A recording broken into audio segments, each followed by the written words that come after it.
안녕하세요. 부개닐링입니다. 오늘 소개시켜드릴 책은 도파민네이션입니다.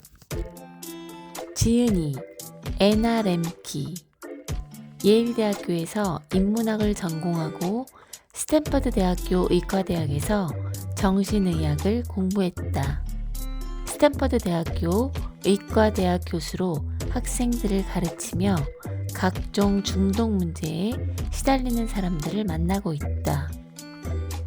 정신질환에 관한 뛰어난 연구, 탁월한 지도, 혁신적인 임상치료법을 선보인 의학자로 유명하다. 머릿말, 탐닉의 시대에서 살아가기. 이 책은 쾌락을 다룬다. 동시에 고통도 다룬다. 무엇보다 쾌락과 고통의 관계, 그리고 그 관계가 현대를 살아가는 우리 삶에 미치는 영향을 탐구한다. 쾌락과 고통의 관계가 왜 중요할까? 우리가 세상을 결핍의 공간에서 풍요가 넘치는 공간으로 바꿨기 때문이다.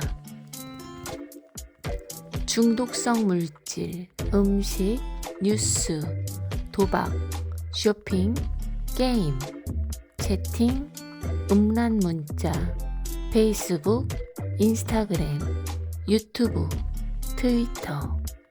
오늘날 큰 보상을 약속하는 자극들은 양, 종류, 효능 등 모든 측면에서 과거와 비교할 수 없을 만큼 증가했다. 디지털 세상의 등장은 이런 자극들의 날개를 달아줬다.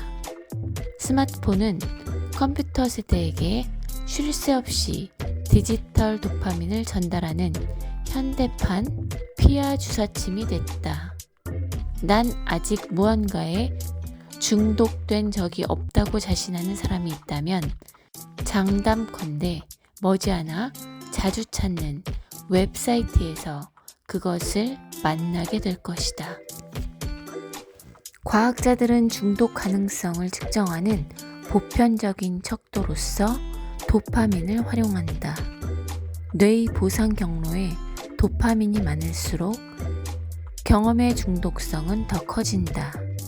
도파민의 발견과 더불어 지난 한 세기 동안 신경과학 분야에서 손꼽히는 획기적인 발견 중 하나는 뇌가 쾌락과 고통을 같은 곳에서 처리한다는 사실이다.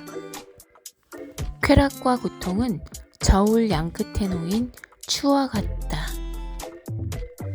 이 책은 뇌가 쾌락과 고통을 어떻게 이해하고 처리하는지를 신경과학과 뇌과학을 기반으로 설명한다. 나와 함께 이 여정을 따라가다 보면 쾌락과 고통 사이에서 더 좋은, 더 건강한 균형점을 발견할 것이다. 하지만 과학만으로는 부족하다. 우리에게는 사람들의 생생한 경험도 필요하다. 강박적 과용을 이겨내는 방법을 가르쳐줄 가장 적합한 사람은 누굴까? 중독에 약한 사람, 즉 중독자 말고 또 누가 있을까? 1부 쾌락과 고통의 이중주. 어떤 대상에 중독되는데 가장 큰 위험 요소 중 하나는 그 대상에 대한 용이한 접근성이다. 중독을 일으키는 대상을 구하기 쉬울수록 시도할 가능성도 그만큼 커진다. 접근성 증가만이 중독의 위험 요소는 아니다. 중독과 무관한 환경에서 성장했다고 해도 생물학적 부모나 조부모에게 중독 증상이 있다면 중독 위험도가 높아진다. 정신질환도 위험 요소로 언급되지만 중독과의 연관성은 확실치 않다. 음식을 예로 들자면 제1차 세계대전 후 감자튀김의 생산 설비가 자동화되면서 감자칩 봉지 과자가 탄생했다. 2014년 미국인 1인당 51kg의 감자를 소비했는데 그중 15kg이 생감자, 나머지 36kg이 가공품이었다. 우리가 먹는 상당수의 음식에는 설탕, 소금, 지방이 어마어마하게 들어간다. 이는 수천 가지의 인공 조미료가 프렌치 토스트, 태국식 토마토, 코코넛 비스크 같은 식품에 들어가 현대적인 욕구를 충족시키는 것과 마찬가지다. 우리는 모두 고통으로부터 도망치려 한다. 어떤 사람은 약물을 복용하고 어떤 사람은 방에 숨어서 넷플릭스를 몰아본다. 또 어떤 사람은 밤새 로맨스 소설을 읽는다. 우리는 자신으로부터 관심을 돌리기 위해 거의 뭐든지 하려 든다. 하지만 자신을 고통으로부터 보호하려는 이 모든 회피 시도는 고통을 더 악화시킬 뿐이다. 세계 행복 보고서는 156개 국가를 대상으로 각국의 시민들이 자신을 얼마나 행복하다고 느끼는지를 따져서 국가 순위를 매긴다. 이 보고서에 따르면 미국에 사는 사람들은 2008년보다 2018년에 덜 행복했다. 사회적 지원, 기대 수명의 정도가 비슷한 다른 나라들도 자기 보고서 행복 점수에서 비슷한 하락세를 보였다. 벨기에, 캐나다, 덴마크, 프랑스, 일본, 뉴질랜드, 이탈리아 등이 여기에 속했다. 연구자들은 범불안 장애의 확산을 알아보기 위해 26개국 약 15만 명을 대상으로 인터뷰를 진행했다. 여기서 범불안장애란 자신의 생활에 부정적인 영향을 미치는 과도하고 통제 불가능한 걱정으로 정의된다. 조사 결과에 따르면 상대적으로 부유한 국가들은 가난한 국가들보다 불안 비율이 높았다. 연구자들은 그 장애는 중간소득이나 저소득 국가보다 고소득 국가에서 훨씬 더 유행하며 유해하다고 결론 내렸다. 1990년과 2017년 사이에 전 세계에서 새로 나타난 우울증 사례 수는 50% 증가했다. 특히 사회 인구학적 지수가 가장 높은 지역들에서 사례 수가 가장 많이 증가했는데 북미 지역이 대표적이다. 신체적 고통 또한 늘어났다. 나는 경력을 쌓는 과정에서 건강한 젊은이를 포함한 점점 더 많은 환자가 질병이나 조직 손상이 없음에도 전신 통증을 호소하는 모습을 목격했다. 복합 부위 통증 증후군, 섬유 근육통, 간질성 방광염, 근막 통증 증후군, 골반 통증 증후군 등 이유가 밝혀지지 않는 신체 통증 증후군은 수와 종류의 측면에서 모두 증가하고 있었다. 왜 우리는 전에 없던 부와 자유를 누리고 기술적 진보, 의학적 진보와 함께 살아가면서 과거보다 불행하고 고통스러워할까? 결론부터 말하면 우리가 모두 너무나 비참한 이유는 비참함을 피하려고 너무 열심히 노력하기 때문이다. 뇌의 주요 기능성 세포는 뉴런이라고 불린다. 뉴런들은 시냅스에서 전기 신호와 신경 전달 물질을 통해 서로 소통한다. 신경 전달 물질은 야구공과 같다. 투수는 시냅스 전 뉴런이고 포수는 시냅스 후 뉴런이다. 투수와 포수 사이의 공간은 시냅스 틈새다. 공이 투수와 포수 사이에서 던져지는 것처럼 신경 전달 물질은 뉴런들 사이를 오간다. 뇌에서 전기 신호를 조절하는 화학적 메신저인 셈이다. 중요한 신경 전달 물질은 많지만 여기서는 도파민에 초점을 맞추겠다. 도파민은 보상 과정에 관여하는 유일한 신경 전달 물질은 아니지만 신경과학자들 대부분은 도파민이 그중 가장 중요하다는 데 동의한다.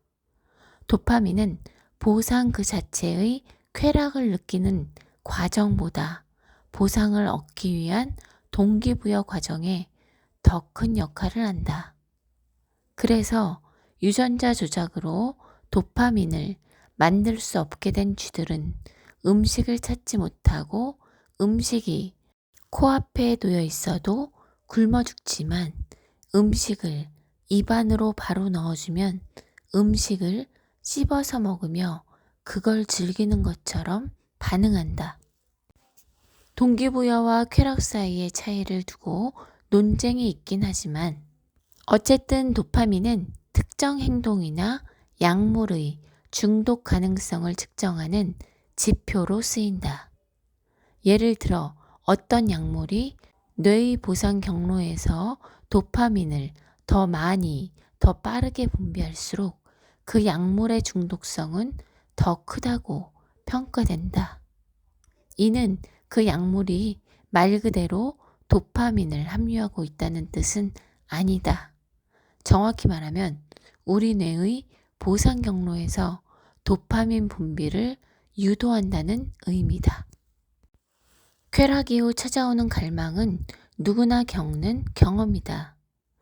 감자칩에 다시 손을 대든 비디오 게임을 한 판 더 하려고 클릭하든 그런 좋은 느낌을 다시 갖고 싶어 하거나 간직하려고 노력하는 일은 자연스러운 생리현상이다.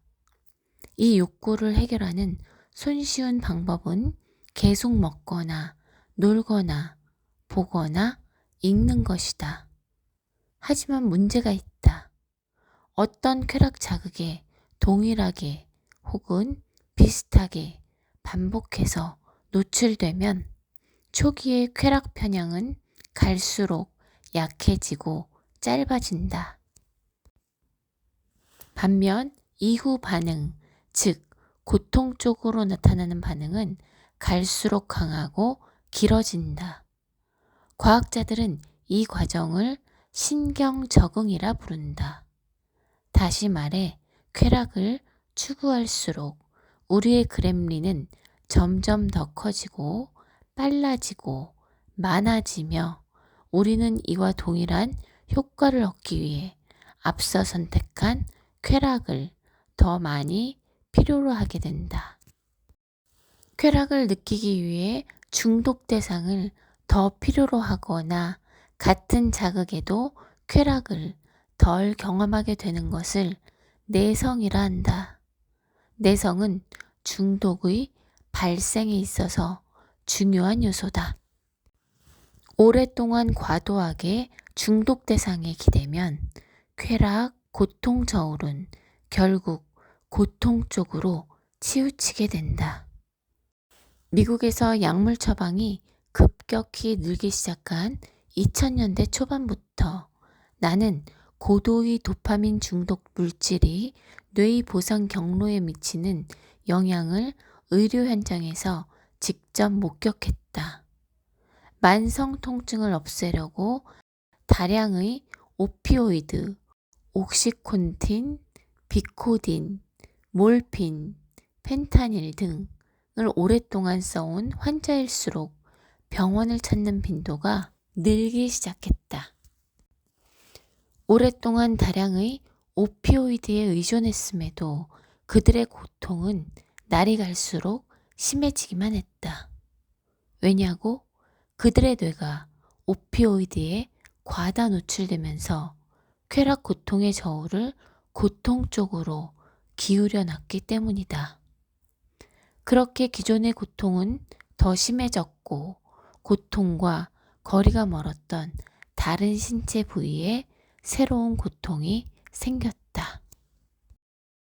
동물 실험을 통해 폭넓게 관찰되고 입증된 이 현상은 오피오이드 유도 통각 과민이라고 불린다. 그리스어에서 유래한 통각은 고통에 대한 민감성을 의미한다. 이 증상에 시달리는 환자 다수가 오피오이드 복용량을 줄이자 고통의 완화를 경험했다. 중독 증상을 겪는 환자들은 공통적으로 자신의 중독 대상이 더 이상 효과를 발휘하지 못하는 지점에 느꼈던 상실감을 고통스럽게 증언한다. 이 단계에 들어선 환자들은 쾌락의 대상을 탐닉해도 전혀 흥분을 맛보지 못한다. 오히려 비참한 기분에 빠진다.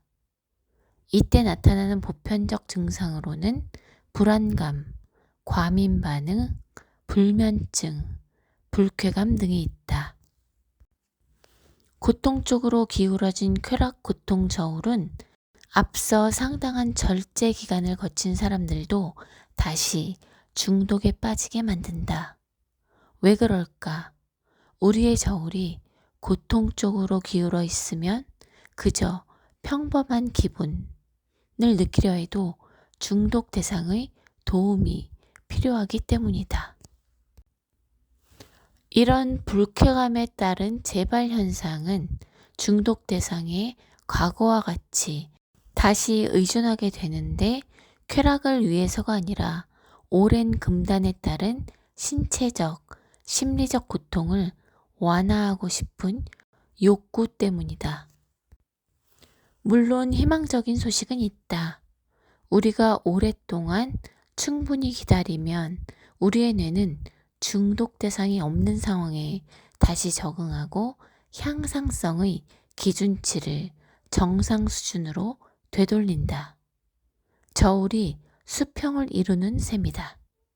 뇌의 저울이 수평을 이루면 우리는 산책하기, 해돋이 구경, 친구들과 식사 즐기기 등 일상의 단순한 보상에서 다시 쾌락을 맛볼 수 있다. 뇌는 도파민을 생산하는 뉴런의 형태와 크기를 바꾸면서 보상에 대한 장기 기억과 관련 단서들을 암호화한다.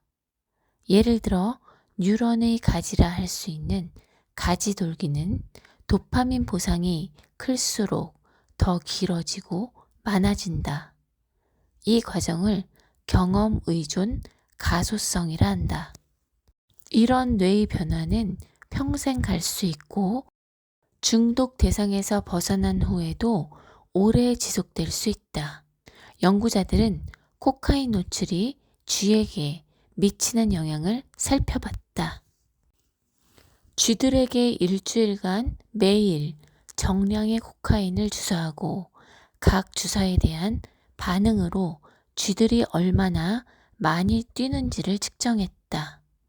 코카인 주사를 맞은 쥐는 보통 쥐들처럼 주변부에 가만히 있는 대신 우리를 가로질러 달린다. 달리는 양은 그 우리를 비추는 빗줄기를 이용해 측정할 수 있다. 쥐가 빗줄기를 자주 어그러뜨릴수록 많이 달린 것이다. 과학자들이 알아낸 바에 따르면 매일 코카인에 노출된 쥐들은 첫날엔 활기차게 뛰다가 마지막엔 정말 광란의 질주를 하면서 코카인의 영향에 누적된 감작 상태를 보였다. 그러자 연구자들이 코카인 투여를 멈추자 쥐들도 뛰기를 멈췄다. 실험쥐의 일반적인 수명 기간인 1년 후 쥐에게 코카인을 한 차례 다시 투여하자 1년 전 마지막 날 그랬던 것처럼 다시 미친 듯이 뛰었다. 과학자들이 그 쥐들의 뇌를 살펴본 결과 쥐의 보상 경로에서 지속적인 코카인 감작과 일치하는 코카인 유도 변화가 확인되었다. 이런 결과는 코카인 같은 중독성 물질이 뇌를 영원히 변화시킬 수 있음을 보여준다. 우리 뇌에서 벌어지는 쾌락과 고통의 줄다리기는 저울의 원리보다 훨씬 더 복잡하고 미묘하다. 누군가에게 즐거운 것이 다른 사람에게는 그렇지 않을 수 있다. 사람은 저마다의 중독 대상을 갖고 있다. 그리고 쾌락과 고통은 동시에 생길 수 있다. 예를 들어 우리는 매운 음식을 먹을 때 쾌락과 고통을 함께 경험한다. 과학은 모든 쾌락에는 대가가 따르고 거기에 따르는 고통은 그 원인이 된 쾌락보다 더 오래가며 강하다는 사실을 알려준다.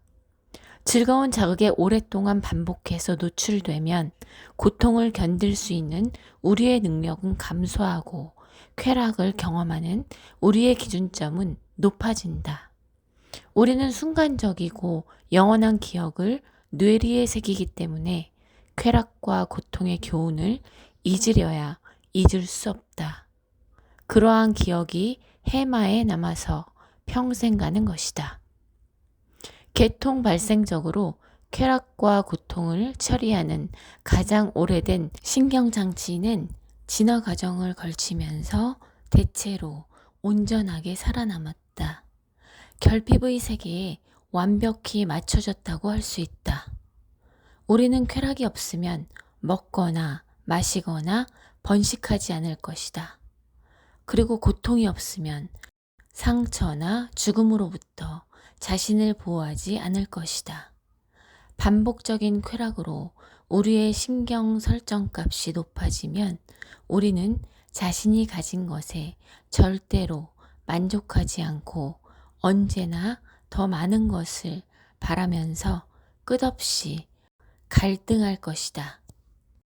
하지만 여기에 문제가 있다.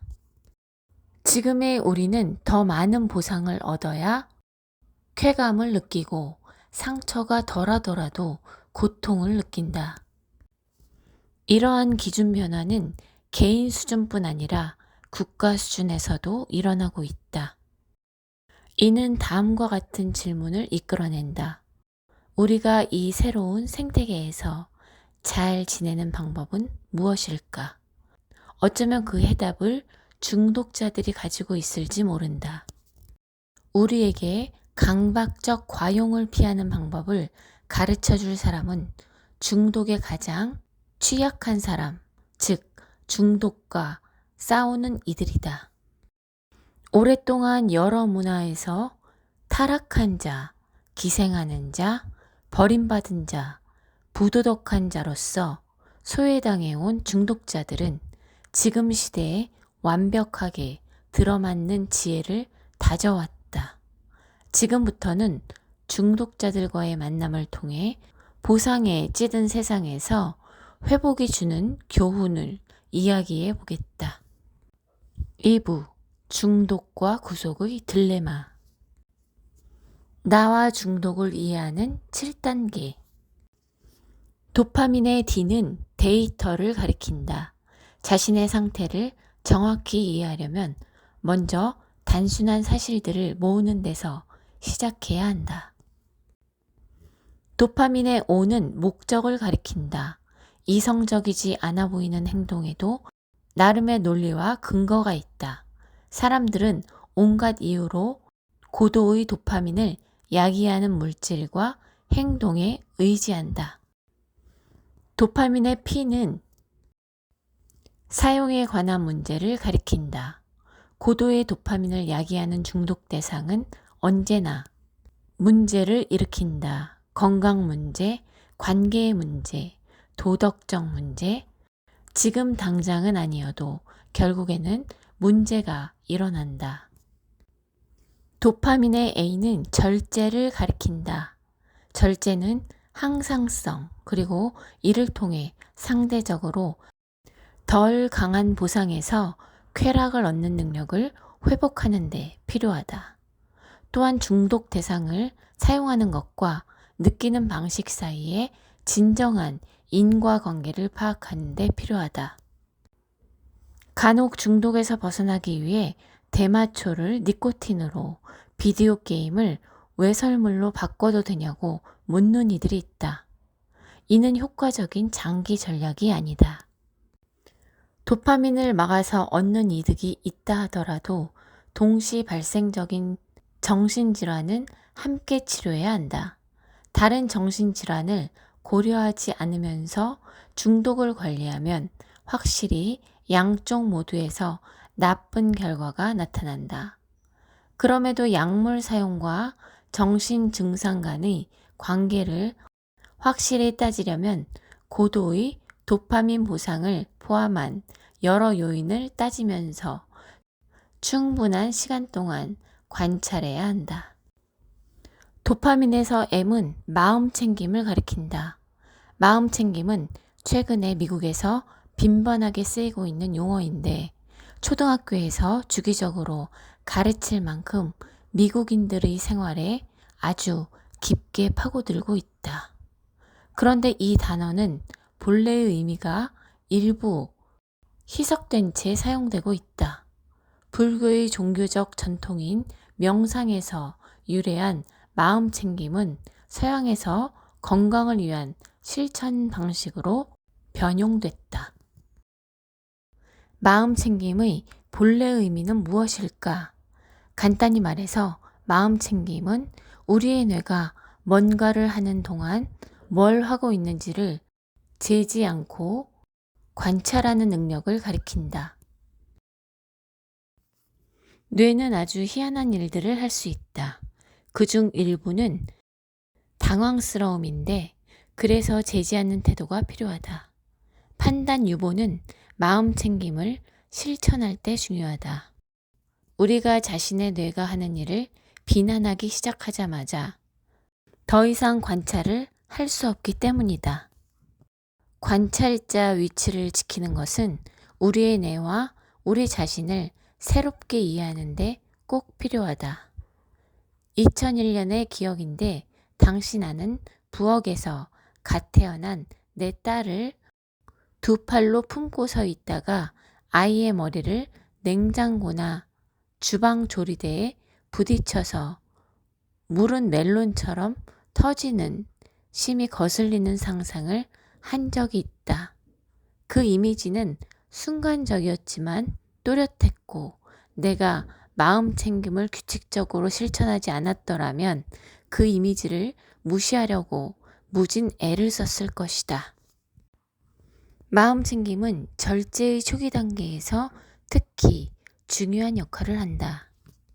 우리 중 다수는 고통에서 벗어나고자 고도의 도파민 물질에 기댄다. 이때 고통스러운 감정에서 벗어나려 하지 말고 이를 인지하고 받아들이라는 것이 마음 챙김의 가르침이다.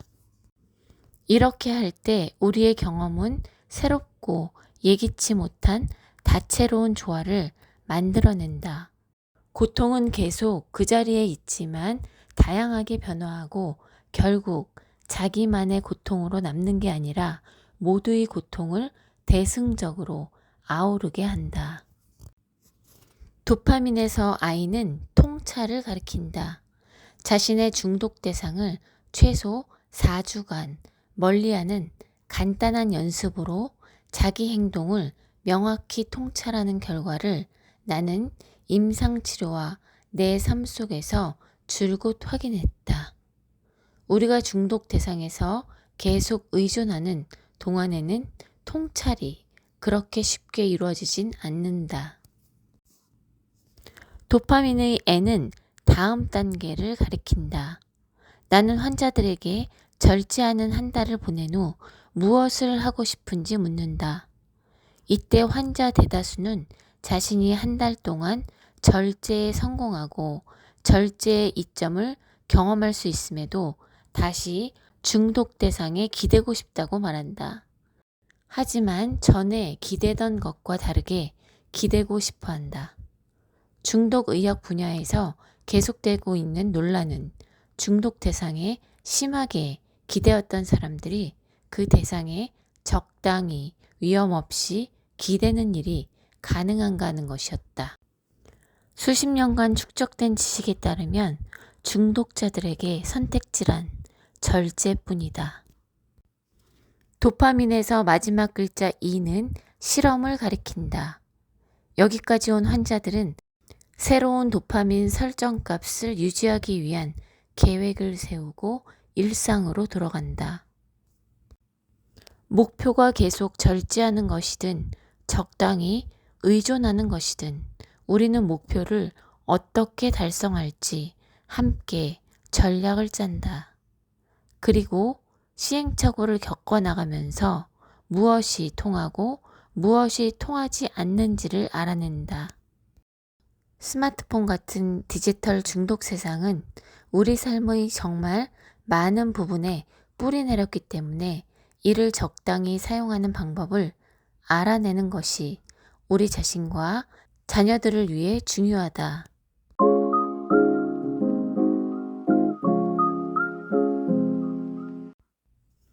맺은 말. 누구나 얼마쯤은 세상에서 잠시 벗어나 쉬고 싶어 한다. 우리가 자신과 다른 사람에게 종종 적용하는 불가능한 기준으로부터 나와 있길 바란다. 내가 왜 그랬지? 이걸 왜 못하지? 그 사람들이 나한테 한 짓을 봐. 내가 그걸 그 사람들한테 어떻게 하겠어?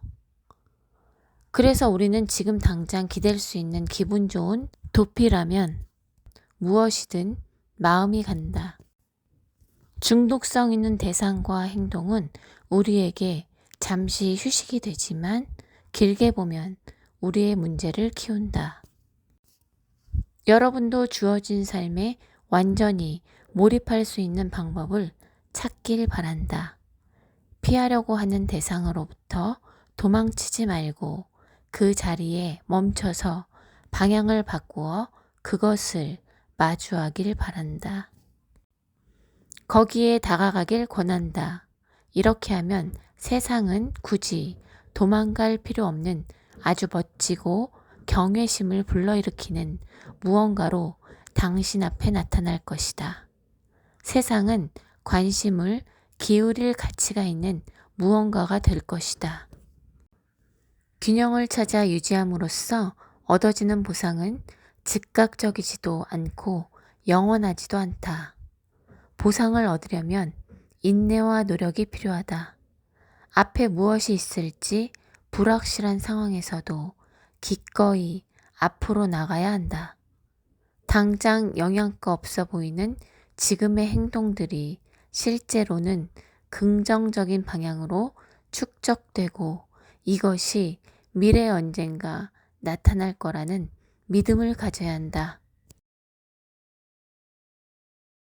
저자는 이 책에서 중독 관리에 필요한 것이 자기 구속이고 자기 구속에는 물리적 자기 구속, 순차적 자기 구속, 범주적 자기 구속이 있다고 말합니다. 물리적 자기 구속은 중독 대상을 눈앞에서 완전히 제거하는 것. 순차적 자기 구속은 일정 기간으로 접근을 제한하는 것. 범주적 자기 구속은 중독 대상뿐 아니라 그 대상을 갈구하게 만드는 계기도 금지하는 방식입니다. 그리고 중독 대상이 주는 고통을 없애는데 효과적인 대안으로 고통 받아들이기를 제안하고 있습니다. 또한 중독 행위를 인식, 인정하고 중독에 대해 솔직하게 말할 때 행동도 바꿀 수 있는데 이는 솔직함이 관계를 개선할 수 있고 그 관계의 개선에서 얻게 되는 친밀함이 도파민의 원천이기 때문이라고 합니다.